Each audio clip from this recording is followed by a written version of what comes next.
بسم اللہ الرحمن الرحیم نحمدہ ونصلی علی رسولہ الکریم اما بعد الحمدللہ والصلاة والسلام علی رسول اللہ وعلی آلہ واصحابہ اجمعین۔ پیاری بہنوں، آج ہم ایک ایسے مبارک دن کا ذکر کرنے کے لیے بیٹھے ہیں جو پوری انسانیت کے لیے رحمت اور خوشیوں کا پیغام لے کر آیا۔ یہ دن ہے 12 ربیع الاول، وہی دن جب اس کائنات کے سردار رحمت للعالمین اللہ کے پیارے حبیب ہمارے اور آپ کے پیارے آقا حضرت محمد مصطفیٰ صلی اللہ علیہ وسلم دنیا میں تشریف لائے۔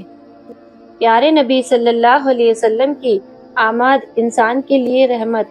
قرآن مجید میں اللہ تعالیٰ فرماتا ہے وَمَا أَرْسَلْنَا إِلَىٰ رَحْمَةً لِّلْعَالَمِينَ، سورہ انبیاء 107، یعنی اے نبی، ہم نے آپ کو ساری کائنات کے لیے رحمت بنا کر بھیجا۔ رسول اللہ صلی اللہ علیہ وسلم کی آمد سے دنیا اندھیروں میں ڈوبی ہوئی تھی، شرک اور بت پرستی عام تھی، عورتوں کو زندہ دفن کر دیا جاتا تھا، غریب اور مظلوم بے بس تھے، طاقتور کمزوروں پر ظلم کرتے تھے۔ لیکن جب اللہ کے نبی صلی اللہ علیہ وسلم تشریف لائے تو اس اندھیرے میں روشنی پھیل گئی، انسانیت کو اس کی اصلی پہچان ملی، عورت کو عزت ملی، غریبوں اور مظلوموں کو سہارا ملا، بھائی چارے اور محبت کا پیغام دنیا میں پھیلا۔ نبی صلی اللہ علیہ وسلم کی سیرت پوری دنیا کے لیے مثال۔ رسول اللہ صلی اللہ علیہ وسلم کی زندگی انسان کے لیے ایک مکمل مثال ہے۔ قرآن کہتا ہے لَقَدْ كَانَ لَكُمْ فِيهِ رَسُولُ اللَّهِ أُسْوَةٌ حَسَنَةٌ، سورہ احزاب 21، یعنی تمہارے لیے اللہ کے رسول کی زندگی میں بہترین نمونہ موجود ہے۔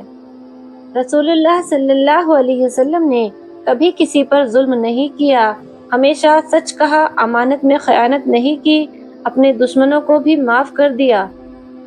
نبی صلی اللہ علیہ وسلم اور بچوں سے محبت۔ رسول اللہ صلی اللہ علیہ وسلم بچوں سے بہت محبت کرتے تھے۔ حدیث میں آتا ہے کہ آپ اپنے نواسوں حسن اور حسین رضی اللہ تعالی عنہ کو کندھے پر بیٹھا کر کھیلتے۔ نبی صلی اللہ علیہ وسلم اور عورتوں کا حق۔ رسول اللہ صلی اللہ علیہ وسلم نے عورتوں کو عزت اور حق دیا اور فرمایا تم میں سب سے اچھے وہ ہیں جو اپنی بیویوں کے لیے سب سے اچھے ہیں۔ نبی صلی اللہ علیہ وسلم اور غریبوں سے محبت۔ رسول اللہ صلی اللہ علیہ وسلم غریبوں سے محبت کرتے تھے۔ آپ اکثر فقیروں کے ساتھ بیٹھتے، ان کا حال پوچھتے اور انہیں مدد پہنچاتے۔ اصلی جشن عید اور میلاد۔ میرے پیارے بہنوں اور بھائیوں، آج کل ہم دیکھتے ہیں کہ لوگ 12 ربیع الاول پر صرف جھنڈے، سجاوٹ اور جلوس نکالنے میں لگے رہتے ہیں، لیکن اصل جشن یہ نہیں ہے۔ اصل جشن میلاد ہے کہ ہم اپنی زندگی کو نبی صلی اللہ علیہ وسلم کی سنتوں کے مطابق بنا لیں، نماز کی پابندی کریں، جھوٹ، فریب، غیبت، حسد اور نفرت سے دور رہیں، غریبوں اور یتیموں کی مدد کریں، محبت اور بھائی چارہ پھیلائیں۔ اخلاق کی اہمیت۔ رسول اللہ صلی اللہ علیہ وسلم نے فرمایا تم میں سے سب سے اچھا وہ ہے جس کا اخلاق سب سے اچھا ہے۔ بخاری کی حدیث ہے یہ۔ آج ہمیں اگر اسلام کو قبول کرنا ہے تو اپنے اخلاق کو بہترین بنانا ہوگا۔ نبی صلی اللہ علیہ وسلم کی محبت ایمان کی شرط۔ حدیث میں آتا ہے تم میں سے کوئی ایمان والا نہیں ہو سکتا جب تک میں اسے اس کے ماں باپ، اولاد اور پوری انسانیت سے زیادہ عزیز نہ ہو جاؤں، یعنی نبی صلی اللہ علیہ وسلم سے محبت ایمان کی بنیاد ہے۔ ہماری ذمہ داری۔ میری بہنوں، اگر ہم سچ میں 12 ربیع الاول کی قدر کرنا چاہتے ہیں تو ہمیں چاہیے کہ ہم اپنی زندگی کو نبی صلی اللہ علیہ وسلم کی سنت پر ڈھالیں، قرآن کی تلاوت اور علم حاصل کریں، بچوں کو سیرت نبی صلی اللہ علیہ وسلم سکھائیں، گناہوں سے توبہ کریں اور نیک راستے پر چلیں۔ اے اللہ، ہمیں اپنے پیارے نبی صلی اللہ علیہ وسلم کی محبت عطا فرما، ہمیں ان کی سیرت پر چلنے کی توفیق دے، ہماری زندگی کو نبی صلی اللہ علیہ وسلم کے بتائے راستے پر روشن کر دے اور ہمیں دنیا اور آخرت میں کامیابی عطا فرما۔ ربیع الاول کا مہینہ اور اس کی برکتیں۔